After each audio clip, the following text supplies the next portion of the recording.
This is all kind of coming from after the second quarter financial disclosures, where we sort of saw how much he brought in, who was giving him money, and then how much they were spending. And it's really sort of opened up this like navel gazing from the campaign, because he is being really just being stagnant in the polls. He's not only not gaining on Trump, he's losing ground.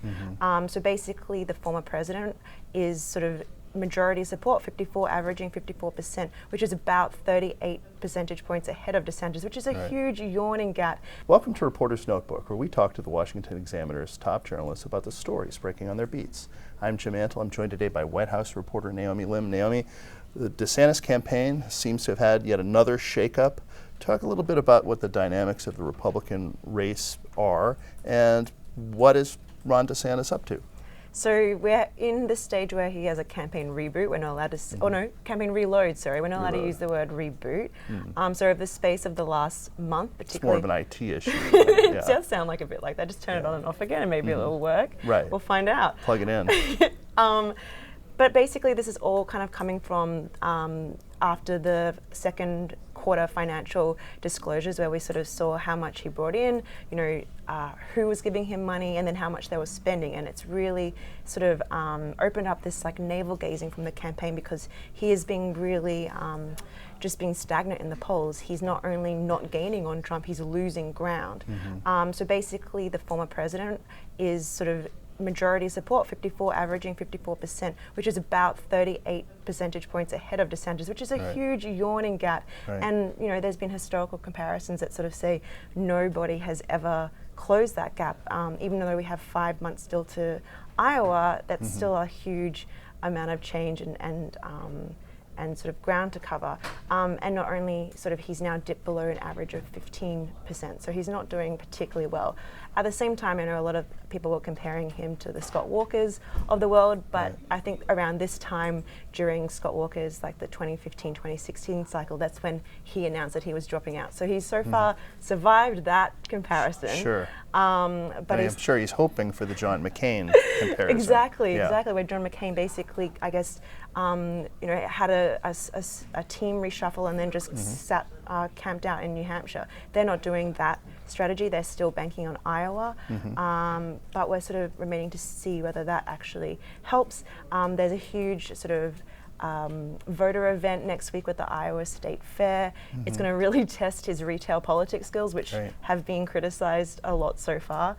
So let's see. And his corn dog consumption abilities. Right. So let's see if he can eat some sort of, or barbecue some meat looking like a normal person. That would be like really helpful for him. This is how we choose our leaders. Exactly, yes. It's very important. Yes.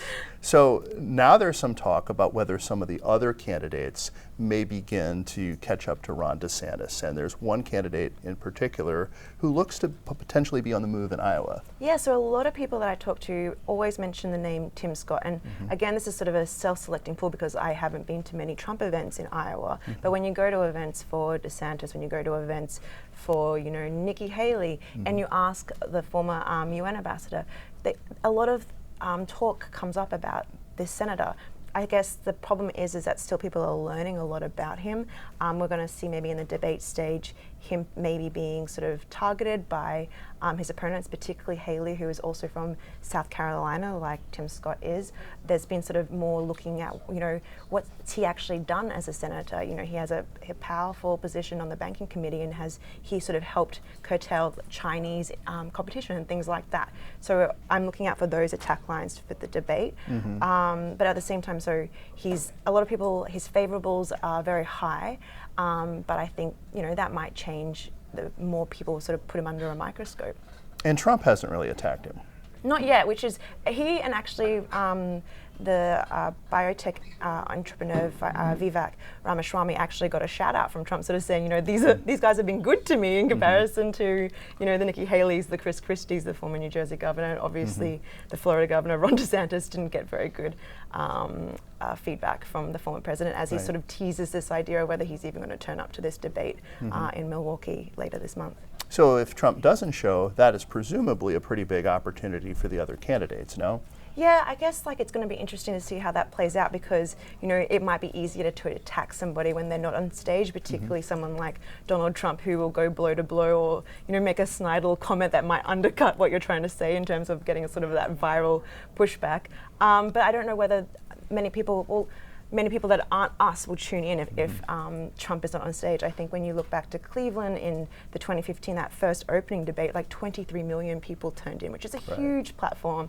But we'll just sort of see whether Fox News can get those same ratings bumps. I know that there's reporting that they're privately kind of trying to persuade the former president to take part, which is a sort of a more subtle technique than what Chris Christie's super PAC is doing, which is sort of running ads asking if he's like a chicken or just a loser. Yeah, right, exactly. Well, I mean, that is a good framing of the issue. It is. It's very important. Yeah. Well, hope the people who aren't us think so too. Thank you, Naomi. You can read Naomi and the rest of our political team's coverage at washingtonexaminer.com.